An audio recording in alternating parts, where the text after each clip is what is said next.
भूमि हो, आवासीय भूमि हो, इंडस्ट्रियल भूमि हो, सीमित है। लेकिन इस बीच जब से हमने जबरन धर्मांतरण का कानून उत्तराखंड के लाए, एक कुछ ऐसे तत्व थे जो उत्तराखंड के अंदर इस प्रकार की परिस्थिति निर्माण किया।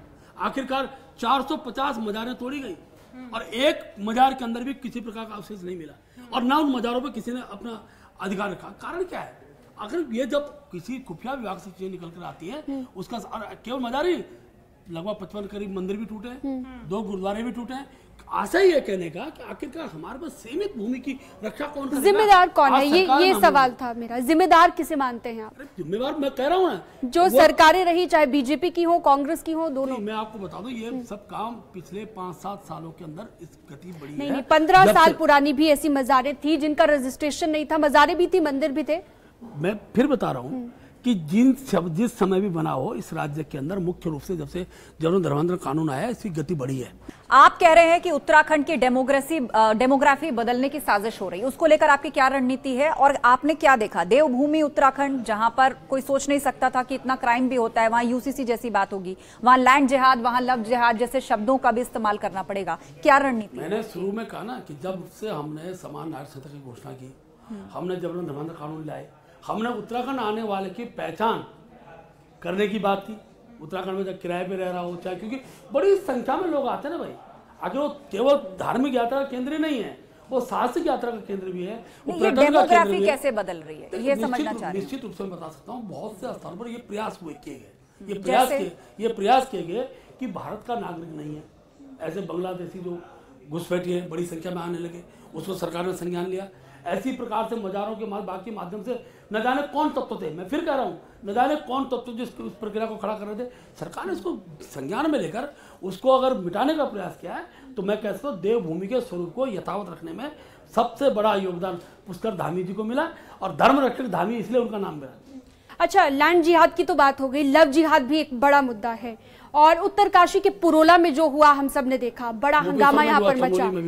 हाँ, तो उसे लेकर आपकी क्या राय है? देखिए, मैं फिर उसी विषय को बता रहा हूँ, जब सरकार कोई कानून कठिन लाती है तो इस देश के अंदर ऐसे तत्व हैं जिनको पछता नहीं है, जो अनावश्यक देश के जो परंपराएं, शांत माहौल है, उसको खराब करने का प्रयास करते हैं। उसी दिशा में कुछ लोग उत्तराखंड में भी करने लगे। अगर पुरोला की घटना हो, चाहे आपकी गोचर की घटना हो, ये एक षड्यंत्रकारी तत्व है, लेकिन ये भी पहली बार हुआ है। आज माँ बाप भी इस पर घटना की रिपोर्टें दर्ज कर रहे हैं जेलों की सलाखों में, और कड़ाई के साथ जब कार्रवाई होती है तो समाचार भी बनता है। पलायन का दंश पहले से उत्तराखंड झेल रहा है, पुरोला से भी लोग पलायन कर रहे हैं। लोग नहीं कर रहे हैं, कोई पलायन नहीं हो रहा है। कुछ दिन का माहौल ऐसा था, अशांति आई थी, आज सबके सब लोगों की वहां दुकानें खुल गई हैं। थोड़ा वातावरण ठीक करने में समय लगता है, क्योंकि वातावरण बिगाड़ने वाले लोग देश के दूसरे हिस्सों से आए थे, उनको जब जेल मिली, सजा मिली। और आज मैं कह सकता हूं, हमारे उत्तराखंड का मुस्लिम समुदाय हो, वो भी इस बात को बहुत पैनी नजर रख रहा है कि उत्तराखंड का स्वरूप को खराब नहीं होने दिया जाएगा। मैंने शुरू में कहा है, हर धर्म के लोग उत्तराखंड में, सबके धर्मस्थल हमारे राज्य में हैं।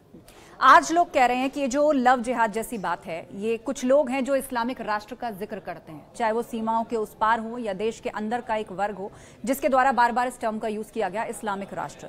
तो इसका क्या इलाज है? देवभूमि में भी लव जिहाद जैसे मामले सामने आए हैं, आप कैसे निपटेंगे इससे, कैसे डील करेंगे? बहुत कड़ाई से निपट रहे हैं।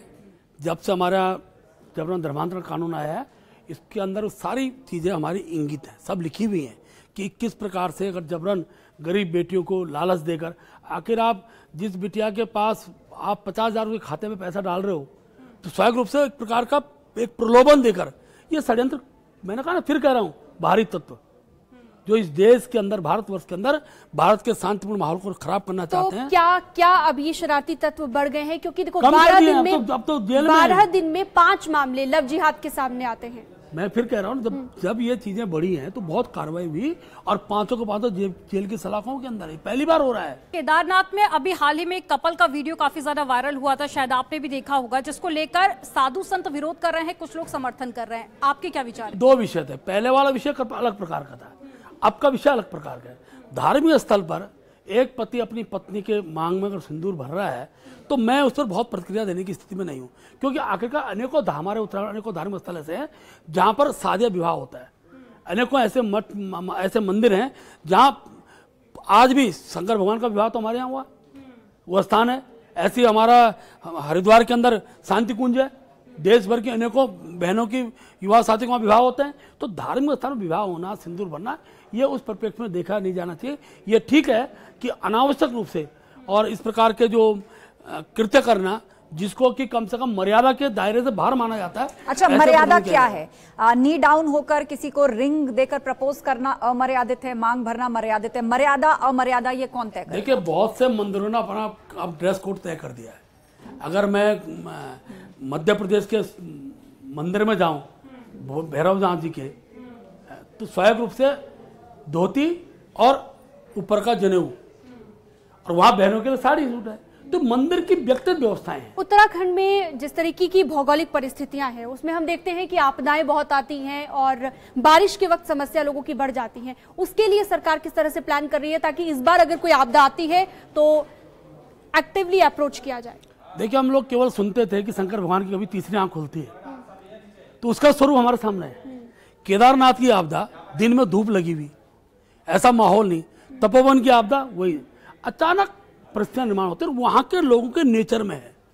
हम लोग देवभूमि छोड़ते नहीं है, अनेक कष्टों के बाद भी अपने को संभालते हैं, लेकिन आपदा भी आती है, अपनी चीजों को संभालते भी हैं। और मुझे बताते खुशी है, जब से ऑल वेदर रोड बनी है अब यात्रा बढ़ गई।